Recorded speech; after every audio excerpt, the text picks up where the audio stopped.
1,00,000 మంది శివభక్తులతో కలిసి మహారుద్రాక్ష పూజలో పాల్గొనండి. వెంటనే కాల్ చేసి మీ పేరును నమోదు చేసుకోండి.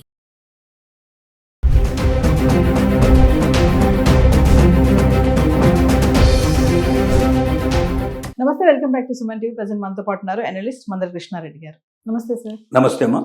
సార్, బంగారం వెండి ధరలు మరి హై స్పీడ్గా వెళ్ళిపోయి ఆల్ టైమ్ రికార్డ్ వరకు టచ్ చేసి మళ్ళీ పడిపోవడం చూస్తున్నాము. చూస్తూ 1,00,000 వరకు వచ్చేస్తుందేమో అన్నట్టు కూడా కొంచెం కనిపిస్తుంది. ఎక్కడ కూడా గోల్డ్ స్టోర్స్లో ఎక్కడ హడావిడి లేదు. మరి పెళ్లిళ్ళ సీజన్, పండుగలు స్టార్ట్ అయిపోయాయి, మళ్ళీ ముహూర్తాలు ఆల్రెడీ స్టార్ట్ అయ్యాయి. అయినా సరే ఎక్కడ గోల్డ్ స్టోర్లో జనాలు కనబడట్లేదు. మరి దీంతో బంగారం షాపులన్నీ మూతపడిపోయే అవకాశాలు ఉన్నాయా అంటే, మళ్ళీ పెరగవా అంటే ధరలు?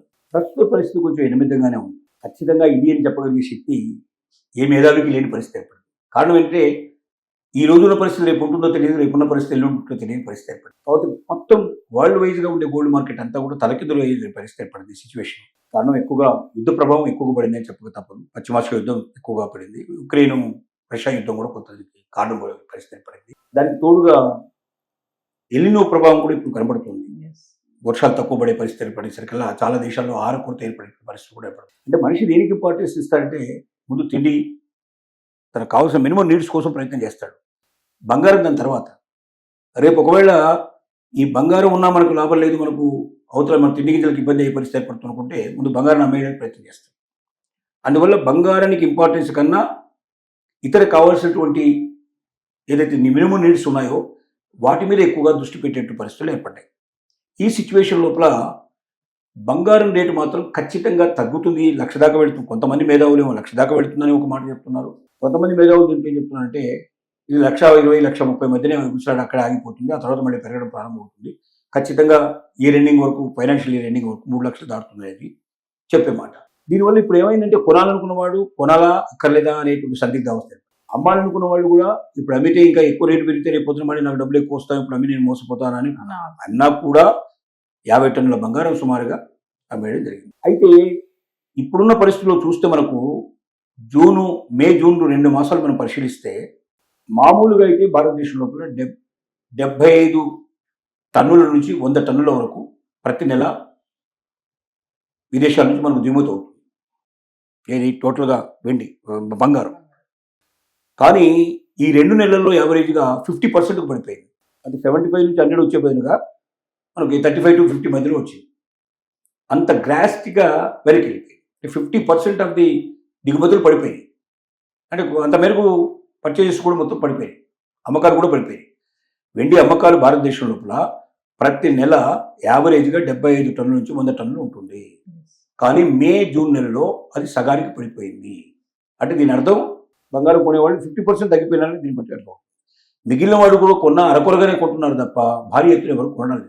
అంటే ఇన్వెస్ట్మెంట్స్ దీంట్లో చేయడానికి సిద్ధపట్టలేదు భారీగా. ఎందుకంటే చేస్తే రేపు పొద్దున ఎక్కడ దెబ్బతింటాము అనే భయం విన్నాడు. రేటు పడిపోతే పెద్ద ఎత్తున పెట్టే పెట్టుబడులు, బంగారం కొని పెట్టుకున్నాం, రేటు తగ్గిపోయింది, ఆటోమేటిక్గా నష్టపోతాం అనే భయం.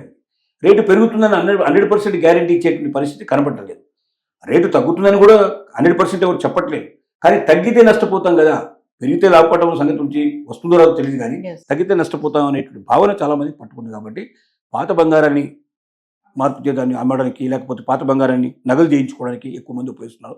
దానికి తోడు చాలా షాపుల వాళ్ళు పాత బంగారాన్ని ఇస్తే మీకు 100 నుంచి 150 రూపాయలు కొత్త బంగారం కన్నా ఎక్కువగా మీకు పే చేస్తాం, మీకు అలాగే ఖర్చులు కూడా మీకు తరుగులు కూడా తగ్గించేస్తాం, మేకింగ్ ఛార్జెస్ కూడా తగ్గిస్తాం అని కొత్త ఆఫర్స్ ఇచ్చే ప్రయత్నం చేస్తూ ఉన్నారు. కారణం ఏమిటంటే అసలు ఏమీ లేకపోతే షాపే ఎత్తేయాల్సిన పరిస్థితి ఏర్పడితే ఉన్న ఎంప్లాయీస్ వదులుకుంటే మళ్ళీ రేపు పొద్దున అలాంటి ఎంప్లాయీస్ దొరకడం చాలా కష్టం అవుతుంది. కాబట్టి ఎంతో కొంత బిజినెస్ నడిస్తే పోతుంది, లాభం రాకపోయినా కనీసం నష్టం లేకుండా అక్కడికక్కడే సరిపోయినా పర్లేదనేటువంటి ఆలోచనకు బంగారు షాపులు వచ్చేటువంటి స్థితి ఏర్పడింది. ఇక దిగుమతి చేసుకునే వాళ్ళు అయితే పూర్తిగా ధరలు తప్పుకునేటువంటి పరిస్థితి ఏర్పడింది. అతాకుతులమైన పరిస్థితుల లోపల ఒక రకంగా బంగారు వ్యవహారం ఉంది. అయితే భారతదేశం భౌగోళికంగా మన ప్రజల సెంటిమెంట్ ఏంటంటే బంగారాన్ని విడిపోయి మనం ఉండలేము. ఖచ్చితంగా మళ్ళీ పెళ్లిళ్ళ సీజన్ స్టార్ట్ అవుతుంది. పెళ్లి సీజన్ స్టార్ట్ అయితే ఆటోమేటిక్గా కొంత బంగారం కొనుక్కోక తప్పదు.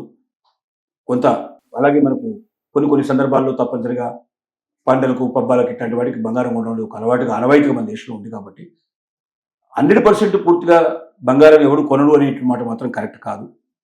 50% తేడా వచ్చినట్టు మాట మాత్రం వాస్తవమే. ఈ 50% పెరగడానికి ఏం కారణం ఏం కావాలంటే మనకు యుద్ధం ఆగిపోయి పూర్తిగా శాశ్వతంగా పరిష్కారం ఏర్పడితే ఇది బాగా పెరిగే అవకాశాలు ఉంటాయి. డెఫినెట్గా కొనేటువంటి వాళ్ళ సంఖ్య పెరుగుతుంది, బంగారు రేటు కూడా పెరిగే అవకాశాలు ఉంటాయి.